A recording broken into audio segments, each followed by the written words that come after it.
Want some money? Bienvenue sur Juicy Nation, le podcast pour débrider son éducation financière. Je m'appelle Joachim Lemonnier et chaque semaine, je vous emmène avec moi à la rencontre d'un professionnel de l'investissement. Juicy Nation, c'est aussi Juicy.club, un site qui rend des centaines d'opportunités d'investissement visibles et accessibles à tous. Vous pouvez retrouver plus d'informations sur le site juicy.club, juicy.club, ou dans le lien en description. Ceci étant dit, passons maintenant à la présentation de l'épisode du jour. Dans cet épisode, je suis avec Kevin Jourdan, le créateur de plusieurs business web et aussi le fondateur de Dot Market, la plateforme qui permet d'acheter et revendre des actifs digitaux. Donc vous l'avez compris, dans cet épisode un peu particulier, on va parler d'un investissement qui peut aussi se décliner en business, dans le sens où ça va prendre quand même un certain temps à mettre en place. Alors, soit vous vous lancez à partir de zéro, soit vous reprenez un business. Justement, on va discuter de tout ça et de quel type de business web on peut lancer. Il y a de la newsletter, il y a du podcast, il y a du site web, il y a des logiciels, donc voilà, c'est très varié, on va revenir sur chacun d'entre eux. On parle aussi de l'importance de définir sa thèse, c'est-à-dire bien comprendre en fait sur quel type de business on est bon, quelles sont nos compétences, et enfin de l'importance d'avoir ce type d'actifs dans son portefeuille, puisque ça fait partie des actifs les plus rentables qui existent aujourd'hui, et c'est quand même dommage parce qu'en France, on entend très peu parler de cette possibilité, et c'est justement l'occasion dans ce podcast d'interviewer un expert dans ce domaine qui nous l'explique très bien d'ailleurs, hein. Restez bien jusqu'au bout parce qu'à la fin, il nous donne également la répartition de ton portefeuille et on voit l'importance de cette activité dans ses investissements. Et voilà, je vous laisse sur ça et j'espère que vous allez passer un bon moment en écoutant cet épisode. Salut Kevin, merci d'être venu sur Juicy Nation. Très content de te recevoir ici. Salut Joachim, merci de me recevoir, ça fait plaisir. Yes. Pour commencer, comme à mon habitude, j'aime bien poser cette question qui est assez normale. Il faut apprendre à connaître les gens. Nous, on se connaît déjà, mais pour nos auditeurs, est-ce que tu peux nous expliquer en fait comment t'en es arrivé à créer Dot Market? Puis après, tu pourras aussi, on parlera de Dot Market bien sûr. Bien sûr, mais forcément ça permet de savoir un petit peu d'où tu viens et qu'est-ce qui t'amène à avoir la crédibilité pour parler d'investissement aujourd'hui en actifs digitaux, donc avec plaisir. Alors Yes. moi j'ai démarré ma carrière sur Internet assez tardivement, on va dire, par rapport à certains de mes confrères. J'ai démarré en 2010 avec un stage qui a débouché sur une embauche à l'époque aux Philippines dans une start-up qui avait monté des programmes pour apprendre à maigrir en ligne. Apprendre, c'était de l'accompagnement minceur en ligne. Et j'ai débarqué là-bas en stage de fin d'études pour mon master et j'ai découvert la beauté des business automatisés qui, entre guillemets, tournent tout seul avec une équipe marketing derrière qui a pour but d'aller trouver un maximum de clients, de partenariats, mais derrière des process qui délivrent directement les produits aux clients, qui les rebill chaque mois et ainsi de suite.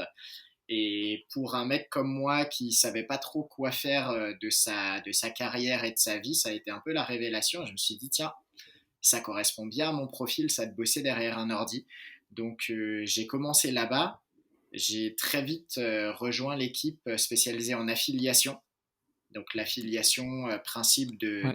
d'être rémunéré, l'affilié est rémunéré à chaque fois qu'il renvoie un client ou un lead à un annonceur, soit en direct C'est sur le la modèle de plateforme. Juicy par exemple. Voilà, vous le savez, c'est le modèle de Juicy. Quand on apporte un client à un partenaire financier, il nous rémunère pour ça. Voilà, de façon transparente. Je Voilà, vous le dis. exactement. Et ben nous on faisait ça avec un paquet d'affiliés. En fait, un de nos plus gros canaux d'acquisition, au-delà de l'organique et du paid, c'était l'affiliation. On bossait avec à peu près toutes les plateformes d'affiliation qui existaient à l'époque pour faire principalement de l'emailing à cette époque-là. Et c'est donc comme ça que j'ai démarré aussi mes premiers sites. C'est-à-dire que je me suis dit au bout d'un moment, ça fonctionne très bien ça, l'affiliation. C'est assez fun. Moi, j'étais responsable affiliation. À un moment, je me suis dit, est-ce que je pourrais pas basculer de l'autre côté et aller essayer de monter mes propres sites pour me challenger, pour lancer une boîte, pour faire quelque chose à côté de mon métier et ainsi de suite. Donc, j'ai lancé mes premiers sites en 2012. J'ai pas mal tâtonné parce que je faisais ça en side project, donc forcément, je faisais ça sur la pause de midi, le soir, le week-end. Et ça a Mhm. commencé à prendre un petit peu d'ampleur en 2013, ce qui m'a amené à démissionner une première fois, puis à retourner prendre un boulot parce que parce que j'ai eu un petit coup de flip et que je me suis dit non, non, je suis pas prêt à être entrepreneur. Ouais. T'as pris la Et confiance. ouais, j'ai pris la confiance d'un coup parce que la rémunération était intéressante. À cette époque-là, monter un site et le faire monter en termes de revenus, finalement, c'était assez simple, toute proportion gardée, hein. Je dis pas que c'était facile, mais c'était relativement simple par rapport à aujourd'hui, peut-être. Tu pouvais faire un peu n'importe quoi et réussir. Alors qu'aujourd'hui, il faut quand même bien plus structurer ton approche pour réussir sur Internet et durer en tout cas. Et ouais, j'ai un peu pris la confiance et en fait, ça n'a pas duré longtemps. Une semaine après, j'avais de nouveau un boulot, cette fois dans le casino en ligne, toujours en tant que responsable affiliation. Et j'ai continué à faire mes petits projets à côté pour 6 mois de plus. Au bout de 6 mois, je me suis dit, OK, là, c'est beaucoup plus solide. J'ai un peu plus une confiance saine et pas juste la confiance de waouh, je gagne de l'argent sur Internet, tout va bien. Et donc, début 2014, j'ai officiellement monté ma société d'édition de site Internet et j'ai quitté mon job. Et depuis j'ai toujours vécu, on va dire, sur cette activité d'éditeur de site. Quand tu dis éditeur de site, ça veut dire que tu crées des sites pour des clients? Alors, j'ai créé des sites pour des clients, j'y reviendrai peut-être tout à l'heure. Ça a été pendant 2 ans une activité à moi qui a très bien fonctionné de vendre des starter sites, donc des sites clés en main, Mmh. où j'aidais les clients à déterminer la niche dans laquelle ils souhaitaient lancer un business et je les accompagnais sur la création du site. Et en fait, le pack que je vendais, c'était l'identification du marché, la création du site et la formation au développement du site. Donc ça, je l'ai fait pendant 2 ans, mais globalement, la plupart des sites dont je parle, c'est des sites que j'ai créés pour moi. Et ce que je faisais, c'est que je créais un portefeuille d'actifs digitaux. Donc de la même manière que tu pourrais Mmh. multiplier les investissements immobiliers et te créer un portefeuille avec, je sais pas moi, Mmh. une place de parking, un appartement, une maison, un immeuble, et tu vas diversifier ton parc immobilier. Et ben moi, Mmh. ce que je créais, c'était un parc d'actifs digitaux, donc un parc de sites internet, mais qui en Mmh. réalité n'était pas si diversifié que ça, parce que je me suis toujours spécialisé sur 2 modèles qui allaient très bien ensemble et qui étaient ceux que j'avais appris à maîtriser relativement tôt dans ma carrière, qui sont le référencement organique et la monétisation via l'affiliation dont on a parlé tout à l'heure. Donc c'est ouais, tu un parc, quand tu dis un parc de sites, c'est genre t'as 4-5 sites qui tournent ou, c'est ça en fait pour commencer à être, avoir un truc, enfin après ça peut être avec 2 ou 3 aussi mais Exactement, tu peux. Il y a des éditeurs de sites qui ont des milliers de sites, hein, chacun a un peu sa mmh, stratégie. Moi, j'ai toujours eu une approche d'avoir un site majoritaire.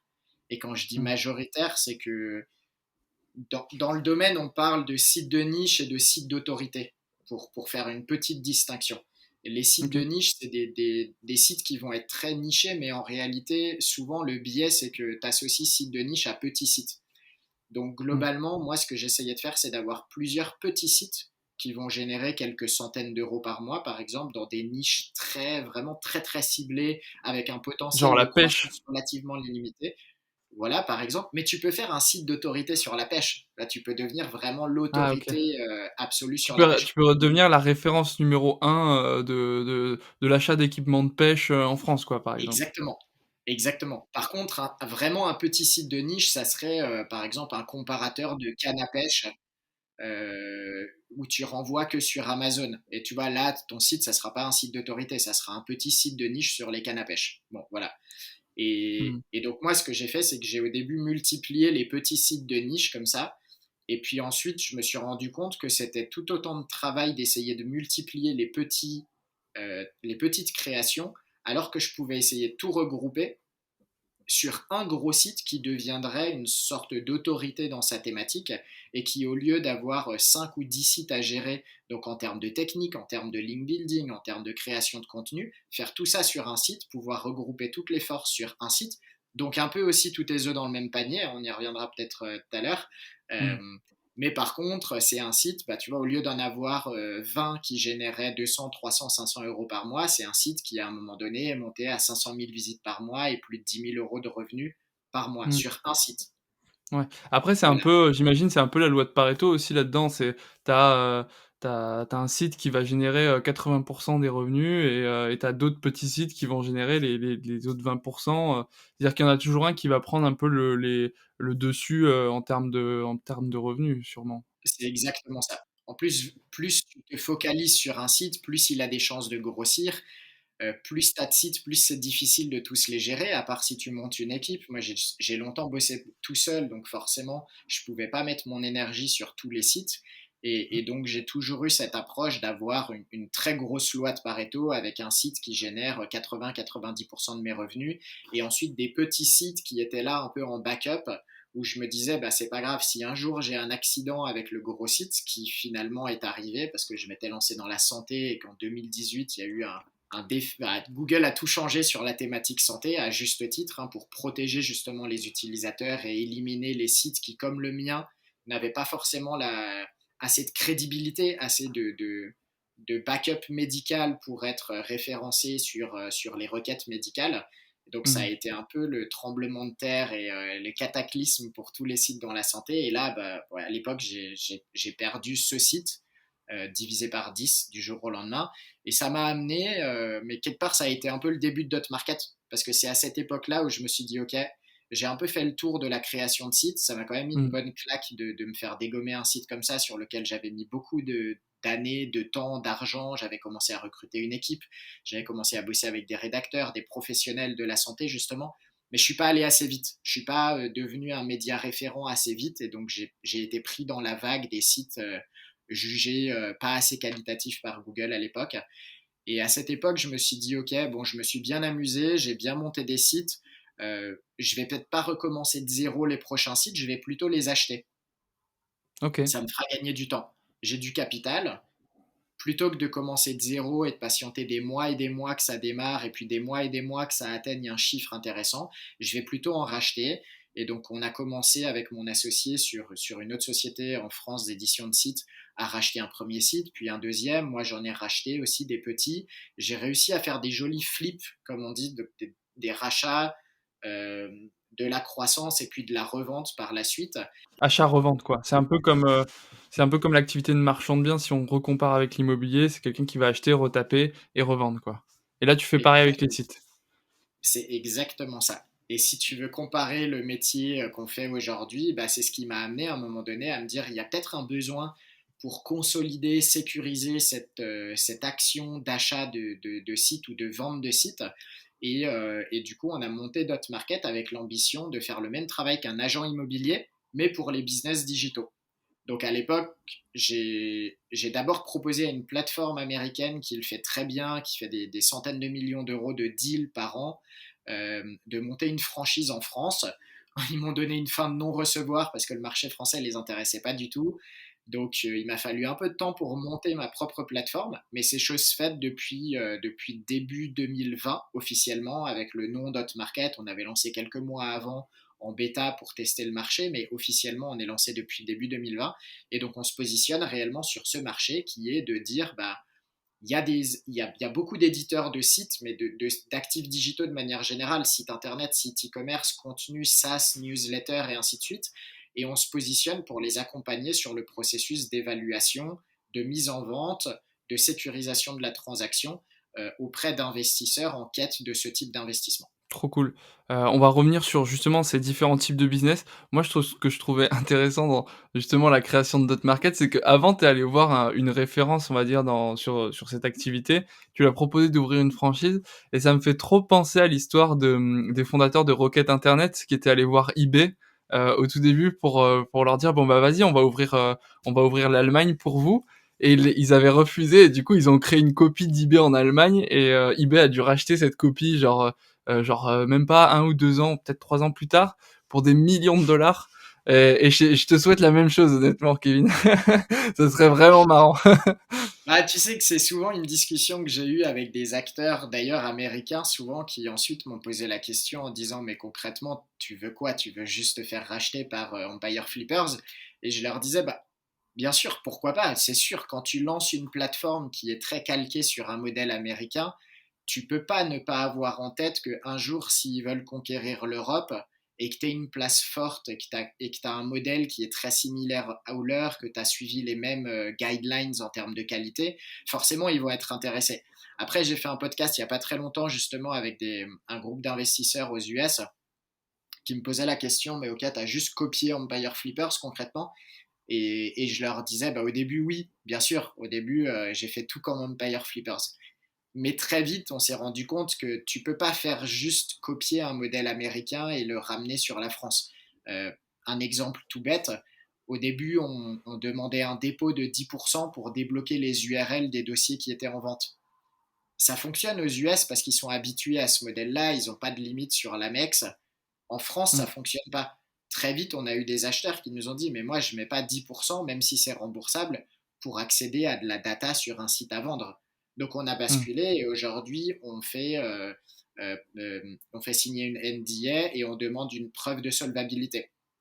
OK, ouais. Ou aux US, et même en France d'ailleurs, le modèle, c'est plutôt c'est le vendeur qui paye une commission sur la vente de son bien. D'ailleurs, c'est vrai dans l'immobilier, c'est vrai un peu partout. Mmh Bah, nous, mh. on a modifié le modèle parce qu'aujourd'hui, on est sur un marché où il y a beaucoup plus d'acheteurs que de vendeurs éduqués. Et donc, on fait payer principalement la commission en fait du côté acheteur.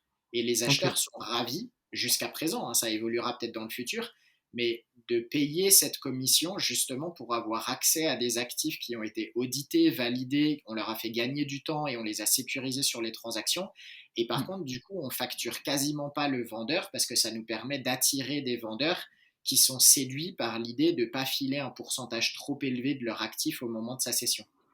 Ouais, du coup, en fait, vous avez changé le modèle, hein, dans un sens, vous l'avez plutôt adapté au marché européen c'est plutôt Exactement. ça, ouais. OK, très intéressant, et justement sur les types de business, tu parlais de SaaS, tu parlais de newsletter, de blog, est-ce que, tu peux nous donner une sorte de screenshot, de visibilité sur, quels sont les différents types de business que, par exemple, toi, tu vas, proposer à la vente, enfin que les vendeurs vont venir déposer sur, Dotmarket et aussi, les sites qui intéressent les acheteurs aujourd'hui, par rapport à leur business model? Parce que j'imagine que c'est Mhm. différent pour chacun de ce type de business web, quoi. C'est ça. Techniquement, tous les actifs digitaux aujourd'hui se vendent. Simplement, il y a un gros décalage entre le niveau d'éducation aujourd'hui des acheteurs en France et des acheteurs, par exemple, sur le marché américain.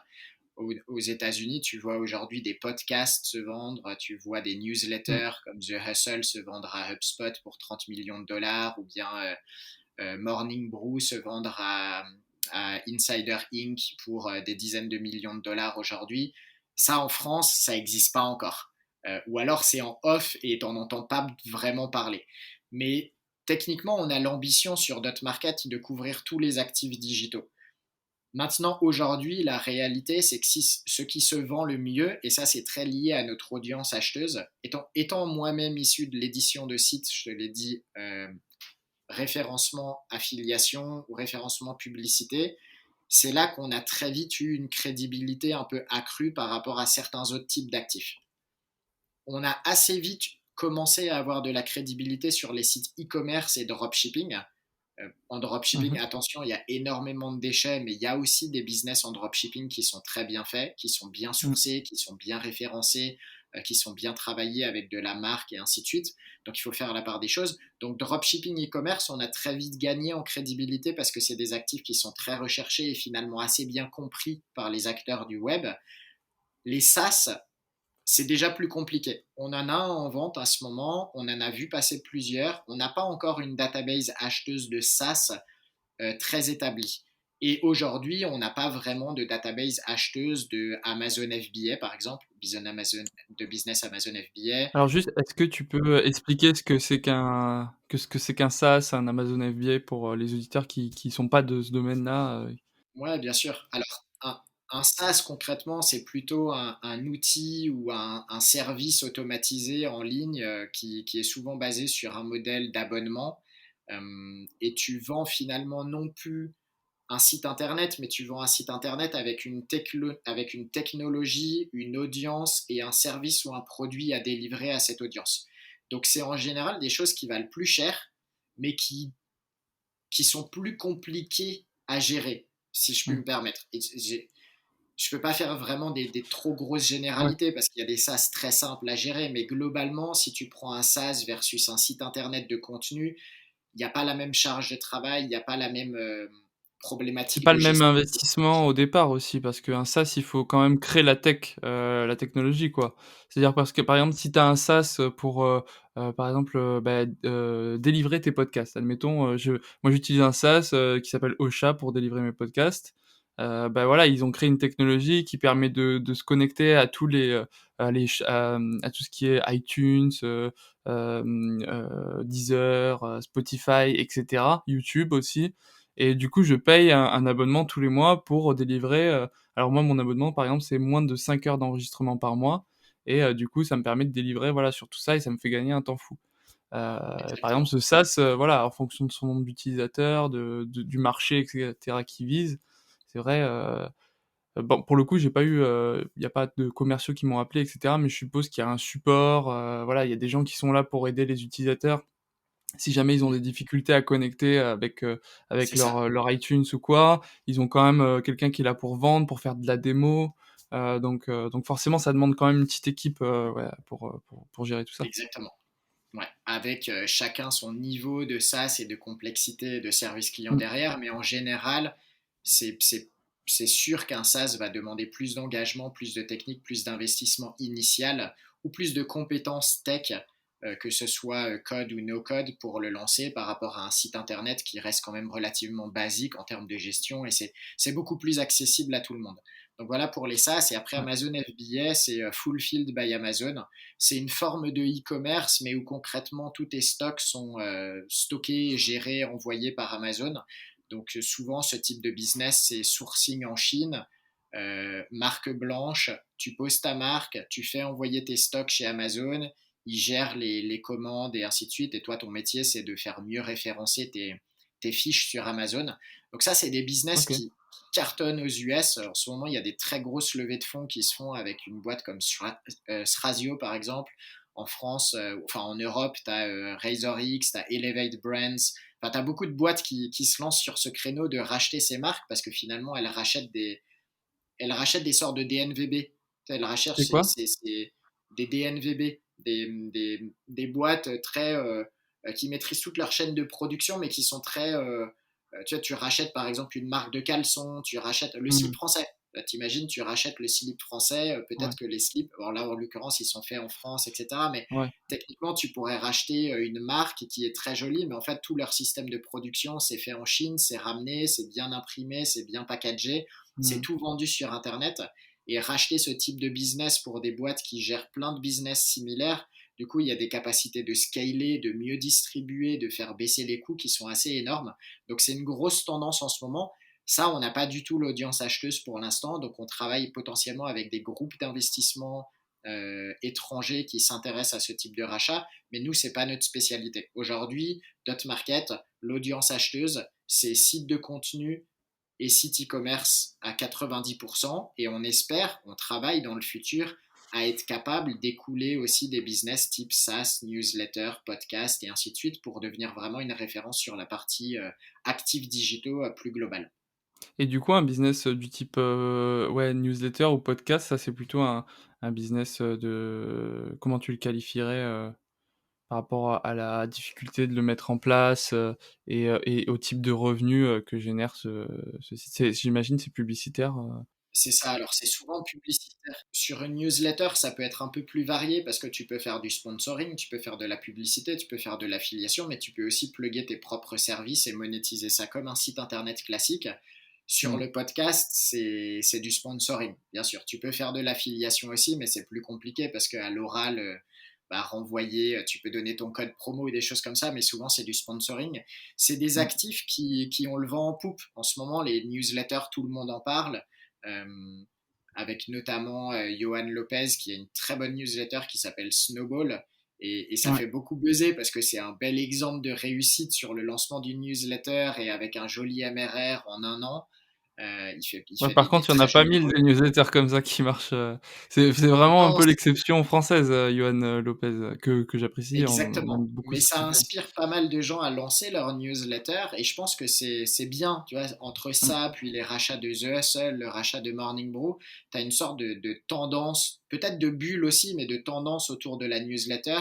Les mmh, médias qui lancent leur newsletter, Twitter qui rachète revues, Facebook qui lance ses newsletters, Forbes qui lance ses newsletters, Substack qui explose, enfin tu vois, tous ces trucs-là, ouais, ça donne de la visibilité aux newsletters, ça cartonne les newsletters, ça va finir par se consolider.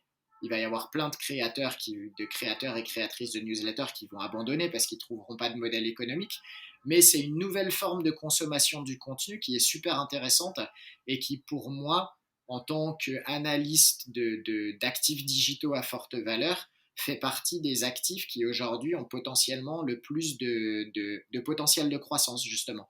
Parce mmh, que quand tu as déjà une audience, souvent c'est des audiences plus fidèles sur les newsletters, si tu arrives à intégrer ça dans des stratégies un petit peu plus globales où tu as justement la partie monétisation, tu peux le mettre sur un site internet et ainsi de suite, il y a des très très belles choses à faire et c'est des investissements très rares aujourd'hui. On n'a jamais vendu de newsletter, par exemple, sur DotMarket, hein, à l'heure OK. où on se parle.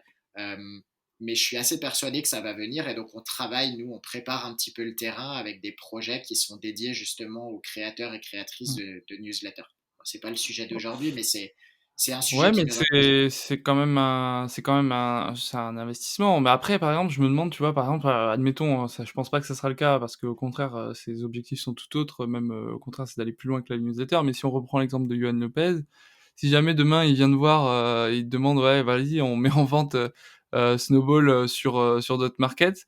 Le truc, c'est que le repreneur, bah, quand même, faut qu'il ait les compétences de pouvoir délivrer une qualité de contenu qui soit, équivalente à ce qu'elle l'est aujourd'hui, quoi. C'est la difficulté aussi, j'imagine, dans la reprise de business. Exactement. Alors, c'est d'autant plus difficile sur un podcast ou une newsletter parce que justement, tu as cette personnification du business qui est poussée à l'extrême. Aujourd'hui, tu achètes la newsletter pour Johan. Tu l'achètes presque pas pour ses conseils. Les conseils, tu les découvres après. Et ensuite, tu adhères au concept et aux conseils et à tout ce qu'il propose.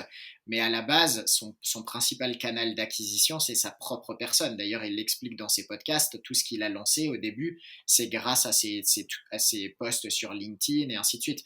Donc Mmh, aujourd'hui, il mettrait sa newsletter en vente et il disparaîtrait de l'équation, ça serait un énorme risque pour le repreneur.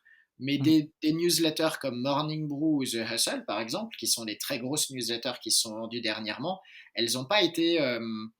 Les fondateurs ne sont pas partis. C'est des rachats stratégiques qui ont été faits par des groupes mmh, médias ou des. HubSpot, c'est pas un média, c'est un outil, mais derrière, ils ont laissé les propriétaires en place, ils ont laissé les fondateurs en place pour maintenir cette ligne éditoriale. mmh. Alors peut-être que le deal, c'est de les maintenir 12 ou 24 mois et qu'à terme, ils Oui. partiront, mais en tout cas, tu es obligé de réfléchir à une transition beaucoup plus douce si tu rachètes des newsletters comme ça. Après, si tu rachètes des newsletters de curation, c'est très différent. Donc la curation, c'est, tu peux définir? Ouais, bah, par exemple, si tu rachètes une newsletter qui te liste chaque semaine 5 ressources ou 5 exemples de sites. J'ai vu passer une newsletter à l'époque, j'ai deux newsletters. Bah, je vais donner deux exemples de newsletters que moi j'ai failli racheter. Mmh mh. Une qui, chaque semaine, toutes les 2 semaines, te présentait euh, une information sur les Porsches anciennes. Et puis ensuite, OK. il te mettait une sélection de vieilles Porsches à vendre. Bah, là-dessus, pas de personnalisation. Bah, Mmh. techniquement, moi, j'y connais pas grand-chose en Porsche, mais j'aime bien le modèle. Avec très peu de recherche, j'aurais pu continuer à pérenniser ce business. Parce que Mmh. c'est pas difficile de créer de l'information qualitative sur ce sujet, puis d'aller trouver des Porsche sympas à vendre sur des sites de vente. L'idée, c'est d'avoir, un hub où tu reçois plein de flux, de d'informations concernant les Porsche et cetera, les Porsche à Exactement, vendre par rapport à de plusieurs plateformes, Le Bon Coin, je sais pas, Katawiki, enfin des trucs un peu de c'est collection ça. aussi. Et du coup, tu toutes les semaines, tu te poses devant ce flux d'informations, tu dis: «Bon, bah, ça, je le prends pour la newsletter, ça, je le prends, ça, je le prends», et puis après, tu essaies d'organiser, on va dire, cet amas d'informations dans quelque chose de lisible, quoi.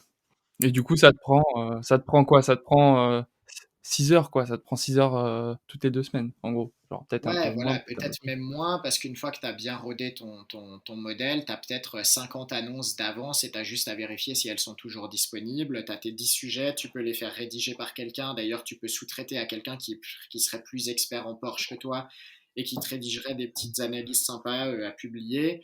Voilà. Et une autre newsletter que j'avais trouvée qui était très sympa et très simple à reprendre, c'était quelqu'un qui et tu avais un aspect premium à cette newsletter, parce qu'il y avait une version gratuite où tu avais un exemple par semaine et dans l'autre, tu en avais 5, je crois. Tu recevais les meilleures campagnes publicitaires sur Facebook que la personne avait récupérées.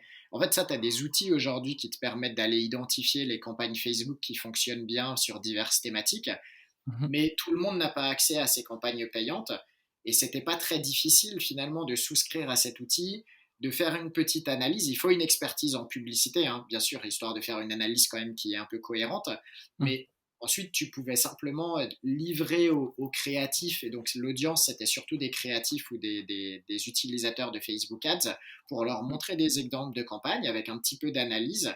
Et voilà, c'est ton inspiration et tu peux payer quelques euros par mois pour recevoir ces inspirations de top idées de campagne à mener. Donc tu vois, c'est pas forcément impossible à reprendre, mais la Mmh. newsletter de Johan, c'est ultra personnalisé et tu payes Johan. La newsletter sur les Porsche à vendre, un petit peu sourcée pour toi, il n'y a pas du tout de personnalisation et n'importe qui pourrait le reprendre et le développer à sa sauce. Yes et par exemple, si on prend l'exemple de ta newsletter, l'investisseur web, tu la définirais comment? Elle est personnalisée, elle est, tu penses que quelqu'un pourrait la reprendre si jamais? Comment ça se parce que en gros, tu screens le marché et si j'ai bien compris, à chaque fois, tu vas donner des cas d'école en quelque sorte, il s'est Mhm. passé telle chose, pour telle et telle raison, donc comment tu définirais Je ta dirais qu'elle newsletter? est entre les deux, parce que j'y mets un peu de personnel, bien entendu. Ouais. Les analyses, c'est mes analyses, donc elles sont toujours à prendre avec des pincettes. Mais il y a une partie analyse toujours sur la première partie de la newsletter, et ensuite il y a de la partie actu, où je donne mon regard, mais sur de l'actualité dans Mmh. l'univers de l'investissement digital. Donc ça, Mmh. n'importe qui avec un petit regard sur la situation pourrait reprendre cette partie curation d'actualité web. Ensuite, dans cette Mmh. newsletter, nous, on met aussi les derniers business en vente sur Dotmarket. C'est notre mode de monétisation, entre guillemets, de la newsletter. Quelqu'un Mmh. qui reprendrait ça pourrait proposer des opportunités d'investissement en affiliation, par exemple, ou Ouais. faire sponsoriser sa newsletter par des plateformes comme Juicy, par exemple, qui pourraient sponsoriser des newsletters dédiés à l'investissement. Ça aurait du sens. Je ne te demande pas de sponsoriser Ouais, carrément. l'investisseur web, ça n'a pas de sens aujourd'hui pour nous, vu que notre monétisation est notre plateforme. Mais techniquement, Ouais. si moi j'étais juste un petit gars qui édite ses sites internet et qui édite cette newsletter, bah, ça aurait du sens de dire, bah tiens, regarde, tu peux aller investir sur une plateforme comme Juicy et demander un partenariat affilié avec Juicy. Ouais, ouais, mais moi aussi, je suis pas mal de newsletters, américaines, sur tout ce qui est finances personnelles et cetera, investissement alternatif et c'est vrai que souvent, je vois des fintechs, bah, voilà, sponsoriser la newsletter, et c'est déjà ancré, en fait, de l'autre côté, quoi. Genre les Américains, Mhm. ils sont toujours business, business et ils ont bien compris que ça marchait et je pense que ça marche, en plus, parce que, voilà, quand on va dire, on peut considérer quelqu'un qui a une newsletter, à grande écoute, comme une sorte d'influenceur. C'est bien connu que, voilà, quand quelqu'un qu'on apprécie, qu'on admire, recommande un service, on aura plus de facilité à cliquer et à tester que si c'est une publicité, hein, directement Exactement, intégrée sur un réseau social quel qu'il soit, quoi. OK, super exactement. et moi je me demandais en fait, admettons, voilà, pour nos auditeurs, quelqu'un qui est alors, après il y a ça peut être en fonction des compétences, mais quelqu'un qui est débutant, quel serait le business web le plus facile à démarrer en quelque sorte? Ou le plus facile à reprendre? Alors, c'est une question piège parce que ça dépend vraiment des compétences initiales de la Ouais. personne. Moi, vis-à-vis de mon profil, euh, avec une expertise, j'aime beaucoup lire, j'aime écrire aussi. Donc forcément, j'ai une appétence pour les business qui requièrent de la création de contenu et ça tombe bien puisque le contenu, c'est un peu roi pour être référencé. et j'ai une appétence avec la négociation commerciale pour trouver les bons partenariats en affiliation et ainsi de suite. Par conséquent, c'est ce que je vais privilégier comme investissement. La vraie question à te poser, au-delà de tes compétences initiales, c'est aussi le temps que tu as à consacrer au business. Aujourd'hui, si tu as très peu de temps, le business le plus facile à gérer et à reprendre, c'est un business qui va se baser sur le référencement et l'affiliation ou la publicité. Pourquoi? Parce qu'une fois que c'est en place, ça tourne quasiment tout seul. Je dis bien Mmh. quasiment parce que aucun business ne tourne complètement tout seul, il faut l'entretenir, mais le travail, finalement, ça va être du travail de création de liens, ça va être du travail de négociation commerciale pour optimiser ce que tu as, ça va être du travail de CRO, donc d'optimisation des taux de conversion sur ton site, ou ça va être du travail de création de contenu. Ça, c'est des actions qui n'ont pas besoin d'être menées tous les jours. Elles peuvent être regroupées sur quelques heures de travail ou quelques jours de travail par mois. À l'inverse, si tu investis dans un business type dropshipping ou e-commerce, là, bah, si tu as un background en sourcing, en product management, en e-commerce, en logistique, peut-être que tu vas trouver ça beaucoup plus facile.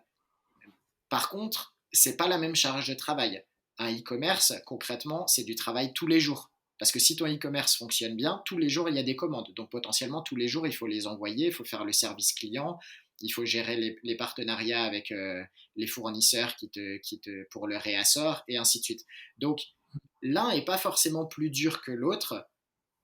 Aujourd'hui, il y a beaucoup de gens qui comprennent beaucoup mieux d'ailleurs le business du e-commerce que le business de l'affiliation parce que c'est un peu plus tangible, c'est un peu plus palpable. C'est beaucoup Mmh. plus facile de se projeter dans OK, j'achète des produits et je les revends un peu plus cher sur mon site internet. Logique. C'est Mmh. comme un business classique sauf que ça se passe sur internet. Alors que quand on te dit tu génères du trafic et puis il y a des gens qui achètent des choses et tu es rémunéré en fonction d'un pourcentage de trucs, tu peux te dire attends, mais moi je comprends pas comment je gagne de l'argent avec ça concrètement. Mmh. J'ai aucun pouvoir sur le produit final, j'ai aucun pouvoir sur le service client, sur la livraison du produit, sur le prix, ainsi de suite. Donc ces deux business, il y en a un où tu es beaucoup plus hands-on, c'est le e-commerce, tu maîtrises un petit peu plus, mais c'est plus de travail au quotidien. Et l'autre, l'affiliation, qui est beaucoup plus passif ou résiduel et qui demande des compétences un petit peu plus techniques, référencement, netlinking, création de contenu, mais qui Mmh. concrètement, une fois que ça tourne, peut te demander seulement quelques heures de travail par semaine. Donc quand tu es complètement débutant, l'avantage de l'affiliation, c'est que techniquement, vu que tu n'as pas besoin de bosser beaucoup sur le site, tu peux très vite te former à ces petites actions et réussir à maintenir l'existant le temps de te former pour développer le reste. Sur une Mmh. partie e-commerce ou un business où il y a beaucoup d'actions au quotidien, tu auras moins cette marge de manœuvre parce que dès le lendemain, il faut mettre les mains dans le cambouis. Et si tu ne fais pas les actions au quotidien, tu risques de commencer à perdre des clients et donc du chiffre d'affaires et du rendement sur ton business. Ouais, parce que du coup, le risque, par exemple, quand on fait un rachat d'entreprise, d'entreprise en ligne, c'est justement de pas avoir les compétences pour, maintenir le taux d'activité, passé et de pas avoir les compétences non plus pour le pour l'augmenter et du coup voir, en fait la courbe de revenus décroître, décroître, décroître en s'arrachant les cheveux en se disant: «Mais pourquoi j'ai fait ça?» quoi, genre, c'est pour ça que ça doit être quand même une décision d'achat mûrement réfléchie, et c'est pour ça que tu le disais tout à l'heure, il faut un maximum de données en fait, pour bien comprendre les Exactement. process, de ce business en ligne, comment il fonctionne, ce qui a déjà été mis en place, ce qui pourrait être amélioré et cetera quoi. Exactement. En fait, il faut bien définir ta thèse d'investissement. C'est vrai dans tous les domaines, hein. Tu peux faire une thèse d'investissement dans l'immobilier, une thèse d'investissement dans les actions. Bah, il faut faire une thèse d'investissement sur les actifs digitaux. Et ta thèse d'investissement, elle prend des critères très quanti et des critères beaucoup plus perso. Les critères très perso, par exemple, c'est la charge de travail que tu souhaites t'imposer, c'est le stress que tu souhaites t'imposer, c'est tes Mmh. compétences, celles que Mmh. tu as, celles que tu penses pouvoir acquérir. Et il faut être très honnête sur les compétences que tu n'auras pas le temps d'acquérir avant que ton business périclite si jamais il en a besoin. Et puis après, tu as les compétences temps disponible, les critères temps disponible, les critères rendement, les critères gestion technique, les critères risque, tendance et ainsi de suite.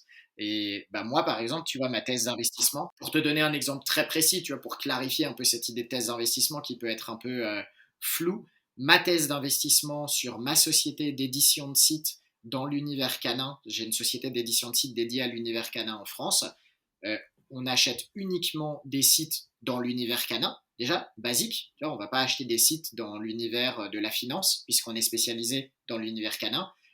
On achète des sites de contenu, on achète des sites avec un minimum d'ancienneté, parce qu'on ne veut pas des sites qui viennent d'être lancés et qui risquent de s'effondrer. On veut des sites qui ont fait leurs preuves, puisque notre spécialité, c'est le référencement. Donc, on veut pouvoir travailler sur des bases solides. On veut des business qui soient monétisés avec des modèles économiques qu'on maîtrise, affiliation, publicité, parce que tous nos partenariats actuels sont affiliation et publicité, donc on va pouvoir les mettre très facilement sur n'importe quel site qu'on achète.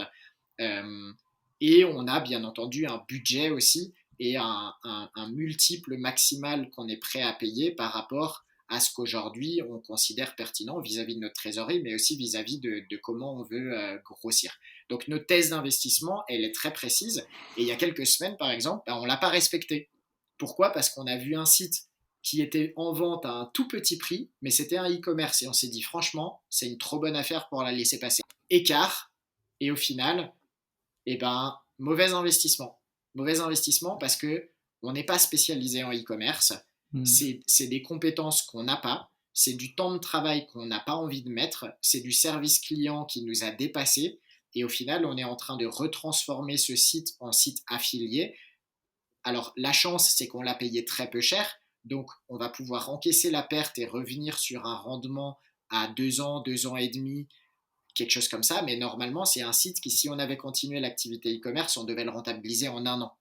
Donc, Ouais. tu vois, c'est pas grave, on va encaisser la perte, mais c'était un bon rappel, même sur des petits investissements, qu'il vaut mieux rester. Toujours respecter son Exactement. plan, quoi. Toujours respecter sa thèse d'investissement, OK. Et je Exactement. me disais aussi par rapport à ton univers de site internet sur l'univers canin, ce qui est bien, j'imagine, c'est qu'en fait, dès que tu rajoutes un nouveau site, ça crée un effet de réseau dans ton univers parce que, alors je sais pas à quel point ils sont liés entre eux, mais le fait voilà, de créer cette, on va dire ce conglomérat de de sites internet, canins, fait que petit à petit, en fait, ils communiquent entre eux. Peut-être que ça permet d'unifier la base de données aussi dans un sens, Tout à fait. donc Tout à fait. ça a des points Les uns positifs. ils se nourrissent entre eux, ça nous augmente les parts de marché, enfin, ça nous augmente le pouvoir de négociation face aux partenaires parce qu'on va les voir en disant, bon, bah tiens, on a racheté un nouveau site, on va pouvoir vous envoyer X leads en plus ou X clients en plus ce mois-ci. Plus tu passes un cap, plus tu es en position de force pour négocier des hausses de rémunération et ainsi de suite. Donc, respecter notre thèse d'investissement, c'est aussi renforcer nos forces au moment de négocier des meilleurs partenariats avec les acteurs du domaine. OK, cool. Et du coup alors j'ai bien compris que, tu as 2 choix, soit tu commences à partir de zéro, mais du coup ça va prendre du temps, ça va te prendre de l'énergie, de l'argent, pour lancer, vraiment les bases. Et du coup parfois quand on a déjà un budget, en fait c'est plus simple de faire un rachat, bien sûr dans une thématique et sur un type de business dans lequel, on a des compétences et le temps à investir en fonction de, voilà, du type de business. Maintenant ma question c'est de comprendre, voilà, c'est quoi le budget minimum pour démarrer? Qu'est-ce qu'il faut être prêt à mettre en plus du temps en termes d'argent? Parce que j'imagine qu'après tu achètes le site, mais le site il a un coût mensuel pour tourner, si jamais tu dois déléguer des tâches à d'autres personnes. Donc voilà, essayer de budgétiser tout ça et comprendre, quel est le montant, minimum pour démarrer pour les gens que ça intéresse, quoi. Bien sûr. Alors, la première chose, c'est tu l'as dit, il est super important d'avoir un audit très approfondi du business avant de l'acheter pour comprendre tous les coûts qui peuvent être impliqués au fait de maintenir l'activité et de la développer.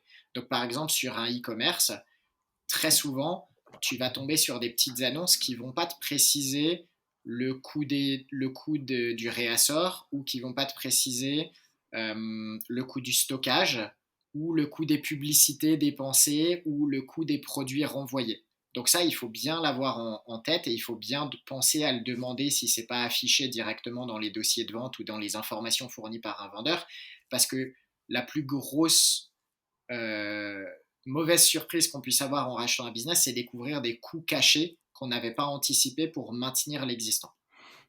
Ensuite, la deuxième chose, c'est que quel que soit ton budget investissement, c'est toujours intéressant de garder une marge à pouvoir réinvestir. Cette marge, elle peut être réutilisée dans la formation, dans la croissance du site ou dans la délégation de certaines actions que tu n'es pas à même de faire par manque de temps, par manque de compétences ou quoi que ce soit. Si tu as bien fait ta thèse d'investissement, tu es très clair sur ce que tu es capable de faire et ce que tu n'es pas capable de faire, et donc tu peux déjà budgéter ce dont tu auras potentiellement besoin en termes de budget pour mettre quelqu'un sur le business et calculer si c'est rentable ou pas, parce que sous-traiter quelqu'un à 1000 euros par mois sur un site qui rapporte 1000 euros par mois, c'est peut-être pas le meilleur investissement à faire. Bah, tu vas jamais l'amortir ton site internet. Donc dans ce cas-là, c'est que tu ne devrais pas acheter ce business. Ça, Ouais. tu ferais mieux d'acheter un business qui correspond à tes compétences pour que tu puisses trader ton temps à la place. Maintenant, quel est le budget minimal pour acheter un business? Il n'y a pas de budget minimal. Aujourd'hui, tu peux trouver des actifs digitaux à 5000 euros comme à 5 millions. Donc tout dépend, encore une fois, de ta thèse d'investissement. Est-ce qu'aujourd'hui, tu cherches à investir dans un actif qui va te permettre de générer quelques dizaines ou quelques centaines d'euros par mois?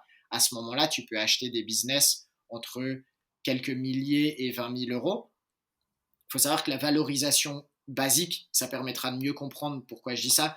Euh, je ne vais pas rentrer dans le détail des gros business parce qu'on te dira toujours, bah oui, un gros business, il faut calculer le BE, les BIDA, etc. C'est vrai, et ce n'est pas Mmh. forcément les mêmes formules de calcul, mais sur des petits sites de 0 à 500 000 euros, en général, tu prends le profit net mensuel sur lequel tu appliques un multiplicateur qui varie entre x18 et x25 en fonction de la taille du business. Ça, c'est OK. très très basique. Attention, il y a des spécificités, encore une fois, en fonction du business, etc. Mais de manière générale, sur un petit actif digital, tu peux partir du principe que tu prends le profit fois le multiplicateur entre 18 et 25 et tu as à peu près sa valeur au rachat. Donc, si tu prends un business qui coûte 10 000 euros, ça veut dire que globalement, c'est un business qui va générer entre 400 et 500 euros. Si c'est 400, 500 euros par mois, c'est OK pour toi, bah, tu peux investir à partir de 10 000 euros. Si demain, tu es en phase de reprenariat et que ton objectif en reprenant un actif digital, c'est de te sortir un salaire complet, il va falloir que tu réfléchisses en termes de profit que tu vas générer, plus bien entendu ce que tu vas devoir payer en termes d'impôts sur ces revenus. Et ton calcul va être différent. Si tu te dis, bah, en fait, j'aimerais bien sortir un bon SMIC par mois, il va falloir que tu rachètes un site qui fait au moins 2000 euros plus par mois. Donc ton budget, il va directement passer à 40-50 000 euros. Bien sûr, il y a toujours ce potentiel d'augmentation, parce que c'est aussi Bien l'objectif, sûr, dans un sens, c'est, tu as les chiffres, d'avant et tu te dis: «Bon, bah, je vais pouvoir faire mieux». Mais bien encore une sûr, fois, là, ça va demander des compétences et du temps. Mais pour les gens qui exactement. veulent vraiment parce qu'il y a la façon de le voir, c'est bien parce que tu as donné, on va dire, 2 visions.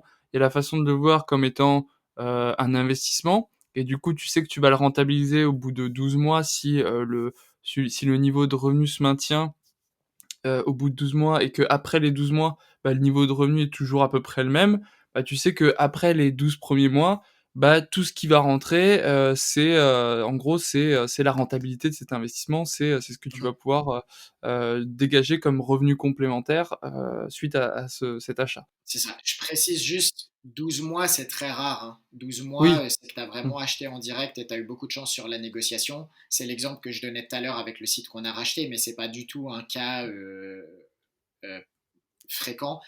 Ouais. Très généralement, tu vas racheter entre 18 et 24 mois de profit Ouais. net mensuel.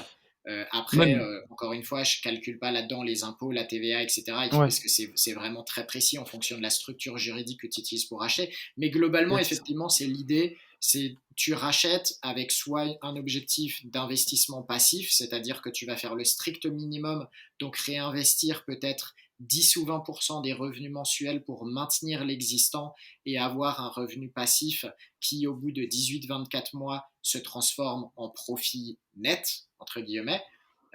Donc, c'est des rendements qui sont quand même assez incroyables, mais qui ont leur risque très particulier.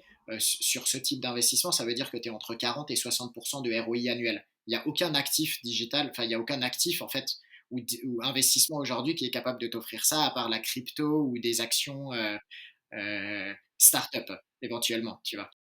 Ouais, c'est clair que c'est pas mal en termes de renta, mais bon, ça a son lot de risques aussi. Exactement. Par contre, ça a son lot de risques. Alors, c'est un risque principalement sur les 2 premières années d'activité. Mmh. Donc, ça reste limité par rapport à de l'immobilier où ton risque, il est étalé sur les 15-20 prochaines années, mais les risques, on les connaît déjà un peu plus sur l'immobilier, donc tu peux peut-être les anticiper, alors que sur le digital, les risques, ils sont liés à tellement de choses que tu ne peux pas tout anticiper. Mais le risque, il va être sur la première année et demie, les 2 premières années. Ensuite, concrètement, tu es en bénéfice net, donc catastrophe, tu t'en sors. C'est jamais l'objectif, attention, hein. L'objectif, c'est toujours d'avoir un actif et de pouvoir le faire perdurer dans le temps, peut-être pour le revendre dans le futur, etc. Mais logiquement, si as une vraie stratégie d'investissement, ma stratégie d'investissement, par exemple, c'est pas d'acheter un actif puis de le laisser tourner à 500 euros par mois parce que je l'ai payé 10 000 euros. Si je l'achète 500 euros, c'est que je pense pouvoir le monter à 1000 ou 1500 euros par mois parce qu'il correspond à ma thèse d'investissement et aux critères d'investissement que je sélectionne en sachant que je vais pouvoir optimiser le business. Et dans ce cas-là, l'objectif, ça va être de le faire croître. Mais pour le faire croître, peut-être que les 6 premiers mois, je vais m'asseoir sur ma rentabilité pour réinvestir 100% de la somme dans la croissance Mmh. du site. C'est pour ça que quand Mmh. tu fais ton calcul, bah, tu fais le calcul sur combien tu aimerais toucher en bout de course, mais ensuite, il faut bien rajouter 30% de budget pour te dire, OK, parce que si tu veux augmenter ces chiffres ou les maintenir ou te former ou quoi que ce soit, c'est bien d'avoir euh, un petit matelas, entre guillemets, d'argent à utiliser pour faire grossir le site. Ou alors, Ouais. tu réinvestis 100% des sommes les premiers mois pour booster la croissance du site et tu retardes un petit peu son rendement, mais potentiellement, si les améliorations payent, tu vas augmenter son rendement sur le moyen terme. Ouais, du coup, vu que tu augmentes son rendement, bah, tu vas admettons, si tu le fais passer de 500 euros de revenus à 1 000 € de revenus, assez logiquement, tu vas doubler la valeur du site par rapport au moment où tu l'avais acheté, quoi. Exactement. Donc tu vas diviser par deux son rendement et tu vas multiplier par deux sa valeur à la revente. Encore une fois, c'est Ouais. des choses que tu peux très rarement faire avec l'immobilier, mais Ouais. qui demandent des compétences bien entendu très spécifiques et c'est toujours important de le rappeler parce que c'est pas la poule aux œufs d'or, t'achètes et puis jackpot, hein, mais c'est voilà. Non, c'est ça, c'est pour ça que je dis, on peut le percevoir comme un investissement, on va dire, d'un point de vue: «Je place de l'argent, et ça va m'en rapporter». Mais la réalité des choses, c'est que c'est plutôt un business, parce qu'il va falloir y Oui, mettre du temps, ça demande des compétences, il va falloir réinvestir de l'argent dedans. Donc voilà, voyez plutôt, l'investissement dans les sites web comme un business. Il y a un certain niveau de difficulté, c'est pas forcément accessible à tous, mais en tout cas, je suis vraiment content d'avoir pu discuter avec toi, de ce type de business et qui est aussi très lié au milieu de l'investissement. Parce qu'en fait, il y a très peu de gens, tu l'as dit au début de cet épisode, mais il y a très peu de personnes qui en parlent, hein, en France. En Europe peut-être, il y en a plus, mais en France vraiment, moi je ne connais que toi, hein, qui est spécialisé dans ce domaine-là. Donc c'est super enrichissant. Justement, on arrive à la fin de cet épisode. Alors ne partez pas, il reste encore, les 2 questions de la fin. La première, c'est l'idée, c'est que tu puisses nous recommander, on va dire, des sources, d'informations, de contenu, c'est toujours important, moi, à mes yeux, de savoir un petit peu qui tu écoutes. Donc si tu peux, voilà, nous donner, des bouquins de référence, des newsletters, on en parlait, des podcasts, des chaînes YouTube, ou des sites d'information, franchement, ça serait top. ben écoute, alors je consomme pas beaucoup de contenu vidéo, podcast, etc. Je suis un lazy listener. Par contre, j'aime beaucoup lire et les livres que je recommande assez systématiquement, j'en ai lu beaucoup qui m'ont plu, mais il y en a deux que je recommande systématiquement. Et je vais rester sur la partie business ici parce que je pourrais te parler de la semaine de 4 heures ou de bouquins liés au Ouais. nomadisme, mais c'est pas le sujet. On parle d'investissement. Sur la partie investissement, j'aime bien The Lean Startup. Alors, Ouais. c'est de l'investissement stratégique, enfin, c'est de la création stratégique d'entreprises et de gestion de projets que Mmh. j'utilise aujourd'hui dans mes investissements aussi. En ce moment, on est en train de négocier d'investir dans une application mobile, par exemple. Bah, on utilise beaucoup The Lean Startup pour accompagner le créateur de l'application dans le développement stratégique de son app. Donc, c'est un bouquin que je recommande toujours. Et Essentialisme, qui est un bouquin pareil qui rappelle de rester focalisé et qui pourrait connecter à cette idée de thèse d'investissement. Tu vois, Mmh. tu définis un objectif, tu définis des actions et tu restes focalisé sur tes actions et tu pars pas dans tous les sens, même si il y a des projets ou des choses qui ont l'air très intéressantes. En fait, si elles ne te correspondent pas, tu vas peut-être perdre du temps. Donc voilà, deux bouquins que je recommanderais les yeux OK. fermés. Pour le reste, je ne vais pas avoir beaucoup de choses à te donner, parce que comme dit, je lis très peu d'autres choses. Je lis des newsletters sur le no-code, j'ai beaucoup de newsletters en anglais sur l'investissement, celle de investing.io par exemple, j'aime beaucoup. Investing.io, OK. OK, Ouais, OK. Cool. qui est une version anglaise et encore plus aboutie de la newsletter que nous, on publie chaque semaine. Donc forcément, c'est une belle source d'informations. En Mmh. France, je lis No Code Station, je lis l'Oracle, je lis la newsletter de Johan, Ouais. Snowball, pour rester informé sur l'investissement. Mais voilà, Et puis il y a ta newsletter, pour, les gens qui veulent s'abonner, l'investisseur web, c'est ça? exactement, l'investisseur web, ouais. OK, cool. Et du coup, dernière question, la question que j'aime tant, à quoi ressemble ton portefeuille? Est-ce que tu peux nous donner une vision, de la répartition de tes différents actifs? Alors j'imagine qu'il y a pas mal d'actifs, digitaux, donc tu en parlais, notamment des sites, canins, mais voilà, si tu peux nous dire, ce qu'est avec quoi qu'est-ce que tu as d'autre en fait, ça serait sympa. Eh ben écoute, aujourd'hui pas grand-chose. Ces 10 dernières années, j'ai réinvesti 100% des sommes que j'ai générées via mes sites internet dans la création de nouveaux sites, dans l'acquisition de sites et dans la création de projets startup.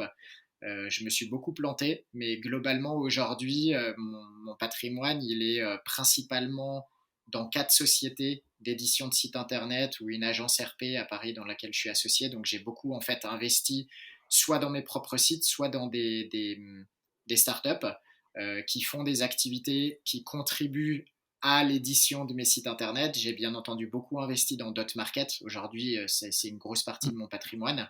Euh, et, et globalement, par contre, je peux te parler des futurs investissements que j'ai prévu de faire. Je me tâte toujours à investir un petit peu dans la crypto, mais j'aime bien maîtriser en fait mes investissements. Donc si Ouais. j'investis dans les 12 mois qui viennent, ce sera probablement dans l'immobilier. Mais par contre, je serai un très mauvais investisseur et un très mauvais conseiller en immobilier, parce que moi, j'ai plutôt une vision de l'immobilier comme un investissement plaisir.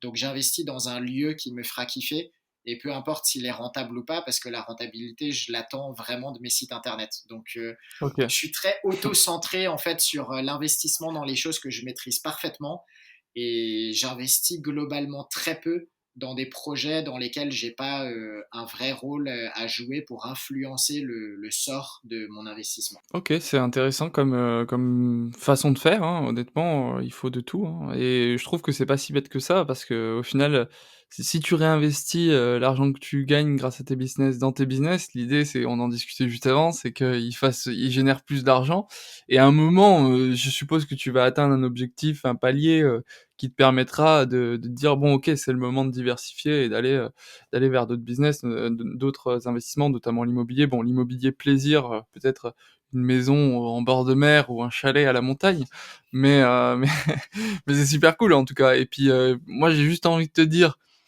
mets un peu d'argent dans les cryptos, que ce soit même des petites sommes, ça peut toujours être intéressant, parce que je pense que c'est un marché, c'est un écosystème qui nous réserve encore plein de surprises, pour les 5, les 10 prochaines années.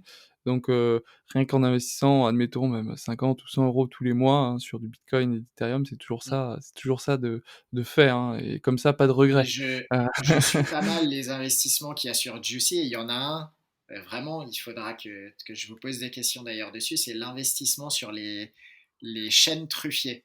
Ça me parle, ah, ce type d'investissement, ça c'est parce un qu'il y a un investissement côté plaisir. nature aussi. Voilà. Exactement, c'est plaisir, c'est nature, mais j'aspire beaucoup à un retour à la nature, ce qui est très amusant et ironique pour quelqu'un qui développe tous ses projets dans le Ouais, web. c'est vrai. Mais, mais voilà, tu vois, là, je suis à la campagne, au pied des Vosges. J'ai plutôt une vision d'investir dans des projets aussi qui me rapprochent de la nature. Et ça, par exemple, quand je suis tombé dessus, je me suis dit, OK, ça me ferait kiffer comme investissement dans le futur. Mais tu as raison, c'est une question Yes. de phase. Aujourd'hui, ma stratégie d'investissement, elle est dans la croissance de mes activités, dans ce que je maîtrise parfaitement. Mais je suis tout à Mmh. fait d'accord qu'au bout d'un moment, tu passes des paliers, tu passes des caps, et donc ça te débloque aussi psychologiquement pour faire des investissements où tu as moins la main mise et où tu réfléchis plus à très long terme ou de manière différente. Carrément. En tout cas, c'est top. Merci beaucoup d'être venu, Kevin et puis, pour les chaînes truffiers, je vais inviter Michael, de Domaine de la Truffe, dans le prochain épisode donc voilà, au moins je sais qui j'invite après. Tu m'y as fait Génial, penser. j'imiterai. Cool. Bah, écoute, encore merci et puis, beh, qu'est-ce qu'on te souhaite pour cette année-là? Que d'autres markets, reçoivent encore plus de sites internet à vendre et encore plus d'investisseurs, c'est quoi tes objectifs un peu? Ah bah, bien sûr, on est sur une tendance à x10 par rapport à l'année dernière. Si on peut la confirmer, j'en serais ravi, hein. Tu peux toujours souhaiter que la croissance à un entrepreneur, c'est ce qu'on cherche. Fois 10 de quoi? De De tout. montants De tout, investis, parce que ouais. les marges sont relativement nettes. Donc, on a vendu 650 000 euros de sites la première année. On est sur une grosse margin value aujourd'hui à 6 millions. Donc, les commissions, c'est à peu près le même niveau. On a fait 50-60 000 euros de commissions. Cette année, on vise un peu plus de 500 000 euros de commissions. Donc, on est sur du x10 d'une année à l'autre. Mmh. Souhaite-moi de faire la même chose l'année prochaine, j'en serais ravi, hein. Vas-y, fois 10 là, du coup, là, attends, cette année, tu as fait 6 millions de ventes? Pour 6 millions de ventes? Ou, c'est Non, c'est non, ton objectif pour cette année? on est en négociation sur l'équivalent de 6 millions. Donc là, on tourne le OK. podcast, on est encore en début d'année, donc ça peut aller plus haut. Mais attention, ce qui est en cours de négociation n'aboutit pas toujours. Mais c'est notre objectif cette année de dépasser les 5 millions d'euros de business vendus en ligne. Donc voilà, et faire Bah, écoute, l'équivalent de x10 sur la première année. top. Bah, écoute, c'est tout ce que je te souhaite. On souhaite tous à Kevin, de dépasser les 6 millions d'euros de sites vendus sur, Dotmarket. Encore mer Je te encore remercie. merci pour ta présence et puis on se voit bientôt. Merci à toi. Salut Joachim. Salut Kevin. Merci pour votre attention. Avant de partir, 2 petites choses. La première, si l'épisode vous a plu, bien, s'il vous plaît, laissez-nous une bonne note sur Apple Podcasts ou Deezer ou Spotify en fonction de la plateforme que vous utilisez. On accepte uniquement les 5 étoiles. Si vous êtes sur YouTube, eh bien, laissez un pouce bleu et un petit commentaire si vous avez des questions, je pourrais répondre. Et deuxième chose, vous pouvez retrouver la fiche de présentation de l'entreprise et des produits d'investissement qui ont été abordés dans cet épisode sur juicy.club, donc inscrivez-vous, c'est gratuit. Sur ce, je vous souhaite une vie pleine de richesses et vous donne rendez-vous la semaine prochaine pour aborder de nouveaux investissements.